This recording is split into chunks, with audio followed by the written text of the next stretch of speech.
ជាទូទៅមនុស្សច្រើនណាស់គាត់កតញ្ញូចំពោះអ្នកដទៃក្រៅពីខ្លួនឯងគឺអ្នកដទៃហើយ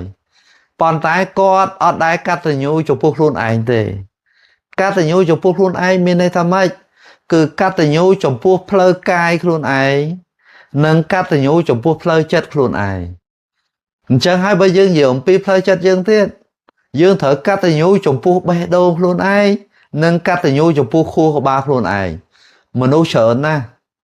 អកតញ្ញូចំពោះបេះដូងខ្លួនឯងមានន័យថាធ្វើបាបបេះដូងកន្លែងនឹងហើយគឺជាបញ្ហាអញ្ចឹងនៅទីនេះដែលអ្វីដែលខ្ញុំចង់បញ្ជាក់បើសិនជាយើង